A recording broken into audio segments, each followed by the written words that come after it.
எனக்கு வந்து நசீர் அண்ணன் சொன்னாங்க, அவருடைய அன்புக்காக வந்தேன். நான் ஒரு நடிகன், இதை பற்றி பேசும்போது ஒரு விளம்பரம் கிடைக்கும், அந்த எழுத்தாளருக்கு ஒரு வெளிச்சம் கிடைக்கும்னா அதுக்கு சந்தோஷம் எனக்கு. அதுக்காக தான் வந்தேன். வந்ததுக்கப்புறம் படித்து பார்த்தா என்னடா இது அம்மா அன்பு அம்மாவும் அக்கு ஆண்மக்கள், அக்குக்கே எனக்கு வந்து அர்த்தம் தெரியல. அப்புறம் நான் யோசிச்சு பார்த்தேன், அக்கு வேற ஆணி வேற, எங்கள் ஊரில் பேசுவாங்க, அக்கு வேற ஆணி வேற உன்னைய பிரித்து பேஞ்சிருவேன்னுவாங்க. அப்போ அக்குன்னா என்ன, எலும்பா தசையா அப்படின்னா அண்ணன் அரவிந்த் அண்ணன் கேட்டேன். இல்லைப்பா அது ஒரு அக்கு பஞ்சர் வார்த்தை, அது ஒரு மருத்துவ வார்த்தை அப்படின்னாரு. ஓகே சரி அப்படின்னா அவங்க எழுத்தாளர் வந்து அவங்கள பற்றி சொன்னாங்க. ஸோ எல்லாருக்கும் கதைகள் இருக்கும், எல்லாருக்கும் சுயசரிதை இருக்கும், எல்லாருக்கும் ஒரு ஸ்பிரிச்சுவாலிட்டி இருக்கும், திறமை இருக்கும். அதை வந்து எழுத்துக்களாக எழுதும்போது அது மக்களுக்கு போய் சேருன்னு சொல்லும்போது இதில் என்னன்னு பார்த்தா சுயநலமாக வாழ்கிறவங்க ஒரு குரூப்பு, சுயநலத்தோடு பொதுநலமாக வாழ்கிறவங்க ஒரு குரூப்பு, பொதுநலம் மட்டுமே வாழ்க்கையாக வாழ்கிறவங்க சித்தர்கள். ஸோ சித்தர்களுடைய ஒரு ஒரு விஷயத்தை அவங்க எடுத்துக்கிட்டாங்க. அவங்களுக்கு தோணுனது, அவங்களுக்கு அனுபவிச்சதை அவங்க எழுதியிருக்காங்க. அது நினைக்கும் போது அது அவங்களுடைய தனிப்பட்ட ஒரு விஷயம். அது மருத்துவம் சார்ந்து இருக்கும் போது இந்த புத்தகத்தை இன்னும் படித்து அதில் இருக்க உண்மை நன்மைகளை நீங்கள் பிரித்து எடுத்துக்கோங்க. இந்த புத்தகத்தை பற்றி நான் பேசலை, சொல்லலை. ஸோ ஏன்னா இது ஒரு தனிப்பட்ட ஒரு அவங்களுடைய அனுபவம் சார்ந்தது. அதை தாண்டி அப்படி ஒரு பெண், ஐயோ பெண்ணுன்னா அவங்க கோச்சுப்பாங்களே இல்ல பெண் போதுமாக்கா, லூசு பெண். இல்ல அவங்க 3.5 வயசுல இருந்து பல இன்னல்களை சந்திச்சிருக்காங்க அப்படிலாம் சொல்லும் போது நான் சொன்ன பெண் ஒரு பெண். ஐயோ என்னங்க என்ன சொல்றது, ஓகே ஃப்ளோ போச்சே. பெண் அவங்க வந்து இருங்க ஓகே அவங்க 3 வயசுல இருந்து அவங்க அனுபவிச்ச விஷயத்தை எழுதியிருக்காங்க. அது உலகத்துக்கு கொண்டு போய் சேர்க்கணும்னு இருக்காங்க. அது ஒரு ஸ்பிரிச்சுவாலிட்டியாகவும் பொதுநலமாகவும் சொல்லியிருக்காங்க. படிச்சிருந்தா இன்னும் நிறைய பேருக்கு சொல்லுங்க. இங்க இருக்க எல்லாருமே இன்னைக்கு இந்த புத்தகத்தை பத்தி படிச்சு 4 பேருக்கு சொல்லுங்கன்னு தான் உங்களை நான் தாழ்மையாக கேட்டுக்கிறேன். இங்க வந்ததுக்கு அப்புறம் எனக்கு ஒரு பெரிய நல்ல ஒரு விஷயம் ஒன்று தோணுச்சு. அவங்க ஒரு கிறிஸ்டியன், அவங்க இன்ஸ்பயர் ஆனது ஒரு ஹிந்து, ஒரு சிவன். அதை ப்ரமோட் பண்றது அண்ணன் நசீர். எப்படி இருக்கு பாருங்களேன். இதுதான் தமிழ்நாடு. இன்னைக்கு ஒற்றுமையை வலியுறுத்தி ஒரு எல்லாரும் சந்தோஷமா சமமா இருக்கணும்ன்ற சொல்றதுதான் இன்னைக்கு தமிழ்நாடு இருக்கு. அது இந்த மேடை வந்து அழகா காமிக்குது. அந்த அழகான மேடையில நானும் ஒரு சின்ன ஒரு பாட்டா இருந்து ரொம்ப ரொம்ப சந்தோஷம். முடிஞ்ச அளவுக்கு நல்லதையே நினைப்போம், நல்லதையே விதைப்போம், நல்லதே நடக்கும். நன்றி, வணக்கம். அன்பு அம்மாவும் அக்கு ஆண்மக்களும் ஒரு பெரிய புத்தகம், ரொம்ப ரொம்ப பெரிய புத்தகம். ஏன்னா அவ்வளோ பெரிய புத்தகம். அது 555 பக்கத்துக்கு வந்து அவங்க எழுதியிருக்காங்கன்னா அந்த புத்தகத்தை முழுமையாக படிக்கக்கூடிய சந்தர்ப்பம் எனக்கு கிடைச்சது. இருக்கிற வேலையெல்லாம் நைட்டில் எடுத்து உட்காந்து வச்சுக்கிட்டு அந்த புத்தகத்தை முழுமையாக நான் படித்தேன். ஒருவருடைய டைரியை அவருடைய அனுமதி இல்லாமல் படித்த உணர்வு தான் எனக்கு ஏற்பட்டது. ஏன்னா மனசில் இருக்கிறத அவ்வளவா எந்த வகையிலையுமே அவங்க மறைக்கல, எதையுமே மறைக்கல. அப்படி ஒரு அற்புதமான நடை. புக்கை எடுத்தால் கையில் படிக்க ஆரம்பிச்சிங்கன்னா அதை வைக்க முடியாது. அந்த அளவுக்கு ஒரு விறுவிறுப்பும் அந்த புக்கில் இருக்குது. இவ்வளோ பெரிய புத்தகத்தில் ஒரு விறுவிறுப்பு போகுது. ஏன்னா புத்தகம் முழுவதும் அவர்களுடைய தேடல் என்பது தென்பட்டது. நான் சித்தார்த்தான்னு ஒரு புத்தகம், கான்ராட் ராக்ஸ் அவர் எழுதின புத்தகம். அதில் அந்த சித்தார்த்தான்ற கேரக்டர் வந்து வாழ்க்கைனா என்ன அப்படின்னு தேடி போக ஆரம்பிப்பான். அதை தான் நம்ம சகோதரியும் பண்ணியிருக்காங்க. என்ன வாழ்க்கை இது, என்ன இது, நம்ம எதை நோக்கி போகிறோன்னு. அதாவது பாரதியார் சொன்ன மாதிரி நிமிர்ந்த நன்னடை, நேர்கொண்ட பார்வை, திமிர்ந்த ஞானச்செருக்கு, இதை தான் புதுமை பெண்ணுக்கு இருக்கணும்னு. அது எல்லாத்தையும் வச்சுட்டு தன்னை லூசு பெண்ணுன்னு சொல்லிட்டு இருக்காங்க இவங்க. அப்போ புதுமை பெண்ணோட மறுபதம் வந்து லூசு பெண்ணுன்னு நினைக்கிறேன். அப்படி ஒரு அதாவது வந்து என்ன லூசுன்னு சொல்கிறீங்களா சொல்லுங்க, நான் அதே போடுறேன் என் புத்தகத்துக்கு. எந்த ஒரு அதை என்ன சொல்கிறேன், எந்த ஒரு கான்ஃபிடென்ஸ் இருந்தால் அந்த அளவுக்கு என்ன லூசுன்னு தானே சொல்கிறீங்க. நான் லூஸ் தாயா, படித்து புரிஞ்சுக்கட்டும், மற்றவன் என்ன லூசுன்னு நினச்சிட்டு போகட்டும்னு. இது வந்து நிமிர்ந்த நன்னடை திமிர்ந்த ஞானச்செருக்குன்னு சொன்னார்ல பாரதியார், அதுதான் உங்கள்கிட்ட இருக்கிறது. ஏன்னா அப்படி ஒரு கட்ஸு நான் இருக்கேன், நான் இப்படி தான் இருப்பேன்னு. ஆனால் லூசு பண்ணுங்கிறது ஒரு இடத்துல வந்து 2-3 இடத்துல எனக்கு கரெக்டாக இருந்தது. அவங்களுக்கு அந்த டைட்டில் ஃபிட் ஆனது. இவங்களுடைய முதல் காதலன் யார், அதை யாருமே இங்கே சொல்லாமல் விட்டுட்டாங்க ஸ்டேஜில். இயேசுநாதரை காதலித்தேன்னு எழுதியிருந்தாங்க.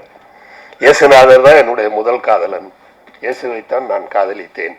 அவரை மாதிரி நல்ல ஒரு இதை, அந்த அன்பு, அதாவது அன்பு தான் அது, காதல்னா நம்ம இதாக எடுத்துக்க வேண்டாம் காமமா, அந்த அன்பு எனக்கு யார் மேலேயுமே அடுத்து ஏற்படலை. பல இடங்கள் அதை உணர்ச்சி வசப்பட்டு சொல்லும்போது என்னுடைய முதல் தான் எனக்கு ஞாபகம் வருது. என்னால் அதை மறக்க முடியல. அந்த மாதிரி ஏன் இங்கே யாருமே இல்லை அப்படின்னு. ஆண்கள் மேலே என்னதான் கோபங்கிறது தெரியல. பயங்கரமான ஒரு கோபத்தில் அவங்க இருந்திருக்காங்க. ஆனால் அவர்களுடைய கதையிலேயே நிறைய நல்ல ஆண்கள் வந்து போகிறார்கள். உங்களுக்கு அந்த டாக்ஸியில் அழைச்சிட்டு போனாருன்னு சொன்னீங்களா பிரகாஷ் அண்ணன், எனக்கு பேரே இப்போ மைண்டில் ஏறுது பாருங்க, பிரகாஷ் அண்ணன். அவளை வந்து அவ்வளோ ஹெல்ப் பண்ணியிருக்காரு. லூசு நீ பேசாம இரு அப்படிதான் அவர் சொல்றாரு. எனக்கு இவங்க எழுதின பிறகு அவங்க எல்லாரையும் கூப்பிட்டு, அதாவது நம்ம இந்த புத்தகத்தினுடைய திறனாய்வுங்கிறது பண்ணும்போது உங்க ஆட்கள் எல்லாரையும் கூட்டிட்டு வாங்க, அதில் வந்து அத்தனை கேரக்டரையும் நாங்கள் பார்க்கணும். ரோஸ் உங்க பெரியம்மான்னு நினைக்கிறேன். அதே மாதிரி இப்போ உங்க தந்தையை இப்போதான் நான் சந்திச்சேன். அவர் தந்தை மேல் அவங்க எந்த அளவுக்கு ஒரு பாசம் வைத்திருக்கிறார்கள்ங்கிறது வந்து நான் உண்மையிலே வியந்தேன். எனக்கு எல்லாம் எங்க அப்பா தான் அப்படின்னு அந்த அந்த எல்லா இடத்துலயுமே வந்து இது லூசு தெரிஞ்சுது. அந்த கோபம், எனக்கு எங்க அப்பா தான். புருஷன்கிட்ட சொல்றாங்க எனக்கு எங்க அப்பா தான், நான் அப்பா வீட்டுக்கு போறேன், அப்பா மாதிரி யாரும் இல்லை அப்படின்னு. நானும் படிக்க படிக்க போயிட்டே இருக்குது. எங்கடா இவங்க என்னத்தை நோக்கி போறாங்க அப்படிங்கிறது எனக்கு புரியல. அப்புறம் தான் பார்த்தா அக்கு, சரி அக்கு பஞ்சர் வந்துடுச்சு. அக்குங்கிறது என்னங்கிறது நமக்கு தெரிஞ்சிடுச்சு. அக்கு பஞ்சரை கற்றுக்கணும்னு முயற்சி எடுத்து அதில் தேர்ச்சியும் பெற்று அதில் பல இதை சந்தித்து ஒரு காட்சியும், நான் சொல்ல போனால் காட்சின்னு சொல்லுவோம், ஒரு சாப்டரும் ஒரு காட்சியாட்டம். அதில் அதே டென்ஷன்ஸு பில்டப்ஸு, என்னால் அதில் ரொம்ப மறக்க முடியாத காட்சி. தனது அந்த 3வது மகன் அன்பு, அவர் தான் அன்பு அம்மா, அன்புமா அப்படின்னு சொல்லியிருக்காங்க. அந்த அன்புமா 1.5 நாள் தான், அவர் 1.5 நாள் மட்டுமே வாழ்ந்த ஒரு குழந்தை. அவங்களால் இன்னைக்கு வரைக்கும் அந்த குழந்தைய மறக்க முடியல. வெறும் 1.5 நாள் மட்டுமே வாழ்ந்த குழந்தை. நான் 10 மாதம் அவங்கள சுமந்தேன் அப்படின்னு சொல்லி. அந்த குழந்தை இறந்த பிறகு இவர்களை அழைத்து சென்று மார்ச்சுரியில் வந்து அந்த பாடியை காட்டுறாங்க. உண்மையிலே அந்த காட்சி வந்து படிக்கும்போது எனக்கே கண்ணை கலக்கிற அளவுக்கு இருந்தது, கண்ணில் தண்ணீர் வர அளவுக்கு. ஏன்னா ஒரு தாய் எந்த அளவுக்கு வேதனைப்பட்டிருப்பாள் என்பதை வந்து ரொம்ப அற்புதமாக, ஒரு பெண்ணாக இருந்ததுனால அவங்களால ரொம்ப ஈஸியாக வந்து சொல்ல முடிஞ்சிடுச்சு. ஒரு படத்தில் இப்படி தான் நான் எடுத்துக்கிட்டு இருக்கும்போது பிரசவ வலி வருது அப்படின்னாங்க, நடிங்க அப்படின்ட்டு வந்துட்டேன். பிரசவ வலின்னா எனக்கு எப்படி நடிச்சு காட்ட தெரியும்? நான் அனுபவிச்சது இல்லை. பிரசவ வலியை நம்ம அனுபவிச்சிருந்தா தான் நடிச்சு காட்ட முடியும். நம்ம நடிச்சு காட்டணும்னா பொய்யா இருக்கும். நீங்க அனுபவிச்சிருக்கீங்களே, நீங்க நடிங்கன்னு. அதே மாதிரி பிரசவ வலி என்பதும் பிரசவம் என்பதும் ஒரு பெண்ணுக்கு மறுபிறப்பு என்பதை மிகவும் அற்புதமாக தன்னுடைய இந்த நாவலிலே அவர்கள் கூறியிருந்தார்கள். சிறுக சிறுக அவங்க இப்படி போய் கடைசியாக பார்த்தீங்கன்னா மிகப்பெரிய இடத்த வந்து டச் பண்ணிட்டாங்க. ஆன்மாக்களோட தொடர்பு வந்து அவங்களுக்கு கிடைச்சிடுச்சு. எந்த பையனை இழந்தோம் என்று அவர்கள் வருத்தப்பட்டார்களோ அதே மகன் அவர்கள் காதிலே வந்து பேசினார் என்று எழுதியிருந்தார்கள். அது ரொம்ப அற்புதமாக நிறைய விஷயங்களை அதில் ரொம்ப அழகாக சொல்லியிருந்தாங்க. என்னை யாருமே சுமக்க விரும்பலமா, நீ தான் என்னை சுமக்க விருப்பப்பட்ட. எனக்கு அந்த ஆசை இருந்தது. என்னடா நம்மளை யாருமே சுமக்க மாட்டேன்றாங்க, ஒரு ஆன்மாவினுடைய ஏக்கம் அது. யாருமே நம்மளை சுமக்க மாட்டேன்றாங்களே, இந்த அம்மா நம்மளை சுமக்கிறேன்னு சொல்லுதேன்னு சொல்லி அதற்காக அந்த வயதில் இப்போ அந்த வயதில் 10 மாதம் வாழ்ந்து ஒரே ஒரு நாள் அவர்கள் மடியிலே வாழ்ந்து அந்த குழந்தை மறைந்தது. அது சொல்லுது, நீ அழுகாத, நீ எழுதுனா எனக்கு அழுக வரும், என்னுடைய ஏக்கத்தை தீர்த்து வச்சது நீ தான் அப்படின்னு. எப்படி அவங்களுடைய அந்த வலிக்கு அது மட்டும்தான் மருந்தாக இருந்திருக்க முடியும். இப்படியே கடைசியாக போய் ஆன்மாக்களோட பேசி நல்ல ஆன்மா கெட்ட ஆன்மாக்கள் என்னை சூழ்ந்து கொண்டன, கெட்ட ஆன்மாக்கள் வந்து என்னை பயமுறுத்து நைட்டில் தூங்க முடியலன்னு நம்மளும் நைட்டில் தனியாக படிக்கிறோம் வர இந்த புத்தகத்தை. நமக்கு எங்கேயாவது ஆன்மாக்கள் வருமோ அப்படின்னு நல்ல ஒரு அதற்கு உள்ள சென்று அவங்க ஆராய்ச்சி பண்ணியிருக்காங்க. ஆனால் இவ்வளவையும் முடிச்சுட்டு கடைசியாக என்ன சொல்லியிருக்காங்க, இப்போதான் ஆண்கள் எவ்வளவு நல்லவர்கள் என்பதை நான் புரிந்து கொண்டேன்னு. அது அடுத்த பார்ட்டோட லீடு. கடைசி இது வரைக்கும் ஆம்பளைங்களை திட்டுன்னு திட்டிட்டு கடைசி பாட்டு கடைசி வரியா சொல்லியிருக்காங்க, ஆண்களை வந்து எவ்வளவு நல்லவங்க, நம்மளை எப்படி அவங்க ஷேப் பண்ணி கொண்டுட்டு வராங்கிறத நான் புரிஞ்சுக்கிட்டேன் அப்படின்னு. 2வது பார்ட்ல வந்து டெஃபினட்டா ஆம்பளைங்க எல்லாரையும் பாராட்டுவாங்க, அம்மா வருத்தப்படக்கூடாது, ஆம்பளைங்களை பாராட்டுவாங்க 2வது பார்ட்ல. அந்த அளவுக்கு இல்ல, நல்ல அற்புதமான ஒரு உணர்வு. அந்த உணர்வை வந்து அவங்க ரொம்ப அழகா வெளிப்படுத்தி இருந்தாங்க. நிறைய பேர் என்கிட்ட கேட்கும் போதே கேட்டாங்க, இது என்னது அன்பு ஆன்மாவும் அக்கு ஆன்மாக்களும், அம்பு அம்மாவும் அக்கு ஆன்மாக்களும்னு. அதை நீங்க படிச்சீங்கன்னா தெரியும் அக்கு பஞ்சர் எப்படி வந்தது, ஆன்மாங்கிறது அவங்களுக்கு எப்படி வந்ததுன்னு. நல்ல ஒரு புத்தகம். இதை வந்து பொறுமையாக தான் எல்லாரும் படிக்கணும். பொறுமையாக படிச்சுட்டு நம்ம இதை பற்றி ஒரு திறனாய்வு நடத்துவோம். அவங்களுடைய புத்தகம் அவங்களுடைய ஆசைப்படி உலக அளவிலே சென்றடைய வேண்டும் என்ற எனது ஆசையையும் கூறி தந்த வாய்ப்புக்கு நன்றி கூறி விடைபெறுகிறேன். நன்றி. நன்றி. அடுத்தபடியாக திரைப்பட நடிகர் மற்றும் தயாரிப்பாளர் திரு JM பஷீர் அவர்களை பேச வைக்கிறோம்.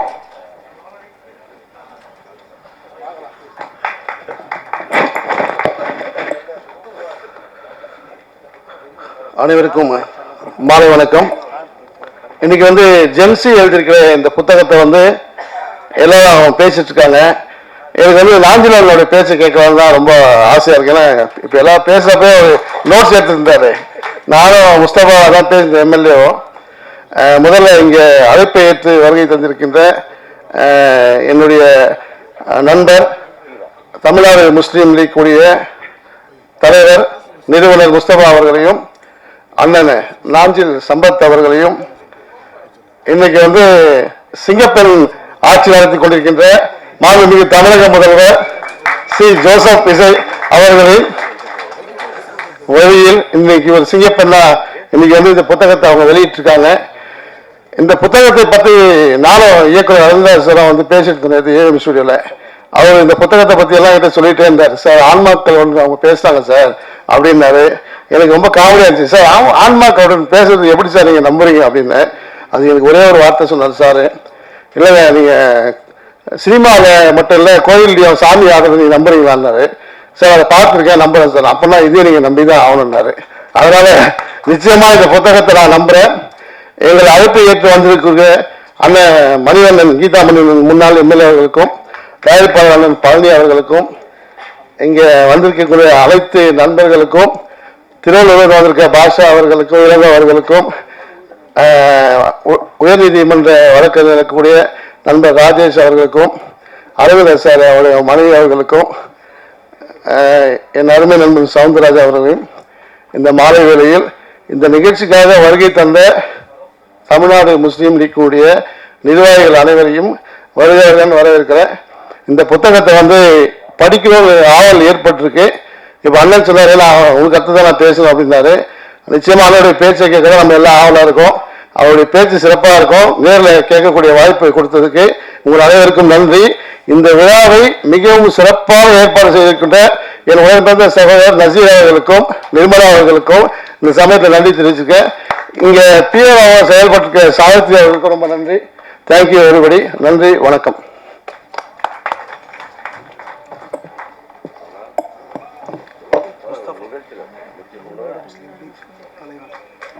நன்றி. அடுத்தபடியாக தமிழ்நாடு முஸ்லிம் லீக்கின் தலைவர், தமிழக வெற்றிக் கழகத்தின் மதுரை மத்திய தொகுதியின் சட்டமன்ற உறுப்பினர் ஜனாப் BMS முஸ்தபா அவர்களை அன்போடு பேச வைக்கிறோம்.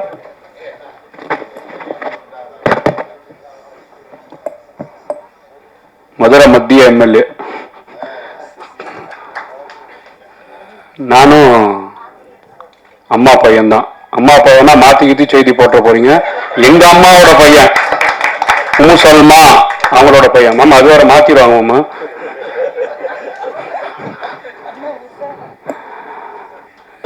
இந்த நிகழ்ச்சி மிக மகிழ்ச்சியாக எழுச்சியாக நடந்து கொண்டிருக்கின்றது.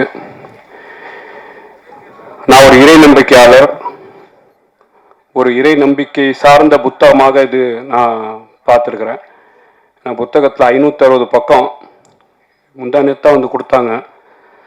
சத்தியமாக முழுசாக படிக்க முடியாது. இதை முழுசாக படிச்சிருக்கோன்னா எங்கள் நாஞ்சில் சம்பத் அண்ணன் மட்டும்தான் படிச்சிருக்க முடியும். அவர் படுத்துக்கிட்டே படிப்பார்.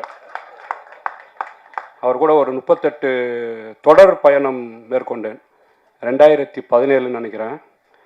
ஒவ்வொரு ரூமில் போனாலும் எப்போவுமே அவர்கிட்ட அந்த ஆண்ட்ராய்டு ஃபோன் கூட இருக்காது. நீங்கள் பாருங்களேன், இவர் பட்டன் ஃபோன் வச்சுருப்பார். என்ன மாமா படிச்சிட்டு இருக்கிறேன். படிக்கக்கூடிய அந்த 560 புத்தகத்தை இந்த பக்கத்தை படிக்கக்கூடிய ஆற்றல் படித்து அவரை தான் இருக்கும்னு நினைக்கிறேன். அவர் தான் இதை முழுமையாக பேச முடியும். இன்னொன்று கேட்டிங்கன்னா, ரொம்ப ராசியான மனிதர். 2016 டிசம்பர் மாதம் நவம்பர் மாதம் 22ஆம் தேதி நான் ஒரு அமைப்பு ஆரம்பித்தேன், தமிழ்நாடு முஸ்லீம் லீக்குன்னு சொல்லி. நான் ஒரு நிறுவனமாக இருந்து அதை தொடங்கி வைத்தவர் மரியாதைக்குரிய நாஞ்சில் சம்பத் அவர்கள். இன்றைக்கி நான் சட்டமன்ற உறுப்பினராக இருக்கிறேன். அதே மாதிரி இது வந்து ஜென்சி ஆட்சி, ஜென்சியின் புத்தகம், முதல் புத்தகத்தை வெளியிடுறாங்க. மிகப்பெரிய ராசியானவர் தொடங்கி வைக்கிறார், கையில் புத்தகத்தை வாங்கிட்டார். மேலோங்கி மேலோங்கி மேலோங்கி சொல்லக்கூடிய வாய்ப்பு அதிகமாக இருக்கும் என்பதை இந்த இடத்தில் நான் பதிவு செய்ய கடமைப்பட்டிருக்கின்றேன். எண்ணிய முடிதல் வேண்டும், நல்லவை எண்ணம் வேண்டும், திண்ணிய நெஞ்சம் வேண்டும், தெளிந்த நல் அறிவு வேண்டும், பண்ணிய பாவம் எல்லாம் பணிது முன் பணியை போல நன்மும் நிற்போக்கென்றும் நசுத்திட வேண்டும் இறைவா என்று இறைவாவை புகழ்ந்து இங்கே வந்திருக்கின்ற சட்டமன்ற உறுப்பினர்களும் அரசியல் கட்சி தலைவர்களையும் இயக்குநர்களையும் நடிகர்களையும் ஆன்றோர்களும் சான்றோர்களையும் பொதுமக்களுக்கும் மாலை நேர வணக்கத்தை சொல்லி, என்னப்பா இப்போ தான் பேச ஆரம்பிக்கிறியா, இது முன்னாடி பேசி முடிக்க போகிறோன்னு நினச்சிட்டு நான் முடிச்சிடறேன், கண்டிப்பாக அவர் தான் பேசுவார். ரொம்ப அருமையான புத்தகங்க. இந்த புத்தகத்தை நான் வந்து ஒரு 68 பக்கம் 67 பக்கம் படித்தேன்னு நினைக்கிறேன். அதுக்கப்புறமா சாராம்சம், இப்போ போட்ட வீடியோ, ஜென்சி மேடமோட பேசும்போது இருக்கக்கூடிய நிறைய விஷயத்தை உள்வாங்கினேன். ஒரு பெண் அந்த போராட்டத்தை எப்படி பிரசவிக்கும்போது என்ன அன்பை பெறுறாங்களோ, எந்த வலியை பெறுறாங்களோ, எந்த வேதனையை பெறுறாங்களோ, எந்த போராட்டத்தை பெறுறாங்களோ, இதையெல்லாம் பெற்றாலும் அந்த பெண் குழந்தையின் அழுகை சத்துன்னு கேட்கும்போது ரொம்ப இனிமையான சிரிப்பை கொடுக்குற மாதிரி இந்த புத்தகம் நம்மளுக்கு சிரிப்பை தரும் என்பதை நான் தெரிவித்துக் கொள்கின்றேன். இந்த புத்தகத்தின் நோக்கம், பெண்கள் எந்த அளவு பாதிக்கப்படுறாங்க, எந்த அளவு இந்த விஷயத்தில் கஷ்டத்தையும் நஷ்டத்தையும் அனுபவிக்கிறாங்க, அதை முழு நோக்கத்தோடு இந்த புத்தகம் எழுதியிருக்கிறாங்க. அது மட்டும் இல்லாமல் இந்த புத்தகம் தென்னாட்டு சிவனே போற்றி எந்நாட்டு இறைவா போற்றி என்ற சிவபெருமானை பிரார்த்திக்கின்றது. இந்த புத்தகம் இயேசுவின் ரத்தம் ஜெயம், இயேசுவின் ரத்தம் ஜெயம் எந்த பகவத்கீதை ஏற்றுக்கொள்கின்றதோ, எந்த புனித குரான் ஏற்றுக்கொள்கின்றதோ, இயேசு பிரானை போதித்திருக்கின்றது. அதையெல்லாம் தாண்டி இந்த புத்தகம், உங்களுக்கு தெரியுமோ தெரியாது தெரியல, இறை வசனத்தில் இருக்கக்கூடிய செய்தியை இந்த ஜான்சி அவர்கள் வெளிப்படுத்தி இருக்கின்றார்கள். குரான் எதை சொல்கின்றதோ, எதை போதிக்கின்றதோ, எந்த செய்தியை சொன்னதோ, எந்த நற்காரியங்களை புரிந்ததோ, எந்த பெண்களை பாதுகாக்க வேண்டும், தாயின் பாதத்திலே சொர்க்கம் இருக்கின்றது என்று சொன்னது போல, எந்த பெண்களை மதிக்குதோ அந்த விஷயத்தை ஒரு ஆண் இல்லாமல் ஒரு பெண் குழந்தை உண்டாக்கி குழந்தை பெற்றெடுக்கிறாள் என்று சொன்னால் இது குரான் சொல்லியிருக்கின்றது. மரியம் அலைஹிஸ்ஸலாம் பலஸ்தீன்ல, நான் பலஸ்தீன் அந்த இடத்துக்கு போயிருக்கிறேன், பலஸ்தீன்ல ஆண் துணை இல்லாமல் ஈசாவை பெற்றெடுத்தார் என்ற உண்மை செய்தியை இவங்க நினைச்சிட்டு இருக்கிறாங்க. நான் கற்பனையாக கொடுத்த செய்தியை சொன்னு சொல்லி, குரான் இருக்கக்கூடிய உண்மை செய்தியை ரொம்ப அழகாக தத்துரியமாக ஒரு சாமர்த்தியமாக புரியும் பக்கத்தில் இதை வெளிப்படுத்தியிருக்கிறாங்க. உண்மையாகவே எல்லோரும் இந்த நாட்டின் மன்னர்கள், இங்கே இந்து முஸ்லீம் கிறிஸ்தவர்கள் பௌத்தர்கள் ஜெயினிசர்கள் எல்லோரும் ஒன்றாக இருக்க வேண்டும் என்பதை இங்கே மையமாக வைத்திருக்கின்றன. எல்லாத்தையும் சொல்லியிருக்காங்கல்ல அவங்க, இதை குரானையும் சொல்லியிருக்கிறாங்க, கிறிஸ்தவர் இயேசு பிரானையும் சொல்லியிருக்கிறாங்க, சிவபெருமானையும் சொல்லியிருக்கிறாங்க. இதையெல்லாம் தாண்டி நாட்டில் இருக்கக்கூடிய முதலமைச்சர் அவர்கள் யார் வரப்போறா, எப்படி வரப்போறார், கோட்டு போட போறாரா, நிறைய விஷயத்தை அதில் வெளிப்படுத்தி சொல்லியிருக்கிறது அந்த புத்தகம். எல்லோரும் ஒன்றுதான் என்பதற்கு நான் ஒரு சிறு 2-3 உதாரணத்தை சொல்லி நான் முடிச்சிடுறேங்க.